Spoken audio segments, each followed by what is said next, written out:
ബീജിംഗിൽ നടന്ന India China പ്രത്യേക പ്രതിനിധികളുടെ ചർച്ചയിൽ ഇരു രാജ്യങ്ങളും തമ്മിലുള്ള ദീർഘകാല അതിർത്തി തർക്കം പരിഹരിക്കാൻ ലക്ഷ്യമിട്ടുകൊണ്ടുള്ള 6 പ്രധാന കാര്യങ്ങളിൽ സമവായത്തിലെത്തിയിരിക്കുകയാണ്.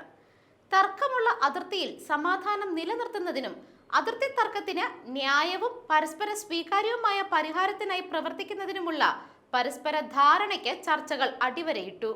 ടിബറ്റ് ഉൾപ്പെടെയുള്ള അതിർത്തി കടന്നുള്ള വിനോദസഞ്ചാരത്തിലെ സഹകരണം, അതിർത്തി കടന്നുള്ള നദികളിലെ സഹകരണം, നദുല അതിർത്തി വ്യാപാരം പുനരാരംഭിക്കൽ, മാനസരോവർ യാത്രയുടെ തുടർച്ച എന്നിവയിലും നടപടികൾ ഉണ്ടാകും.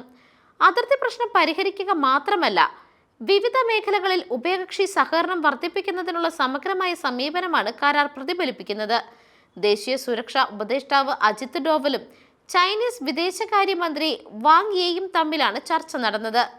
കസാനിൽ പ്രധാനമന്ത്രി നരേന്ദ്രമോദിയും ചൈനീസ് പ്രസിഡന്റ് ഷീ ജിൻപിങ്ങും നടത്തിയ കൂടിക്കാഴ്ചയിലെ തീരുമാനപ്രകാരമാണ് ചർച്ച നടത്തിയത്. 5 വർഷത്തെ ഇടവേളയ്ക്ക് ശേഷമാണ് ഇന്ത്യയുടെ ദേശീയ സുരക്ഷാ ഉപദേഷ്ടാവ് അജിത് ഡോവലും ചൈനീസ് വിദേശകാര്യമന്ത്രി വാങ് യിയും ചർച്ച നടത്തുന്നത്. 2020-ൽ കിഴക്കൻ ലഡാക്കിലെ സൈനിക ഏറ്റുമുട്ടലിനെ തുടർന്ന് ഉഭയകക്ഷി ബന്ധത്തെ ബാധിച്ച പിരിമുറുക്കം ലഘൂകരിക്കാനുള്ള തന്ത്രങ്ങളിൽ ചർച്ച ശ്രദ്ധ കേന്ദ്രീകരിച്ചു.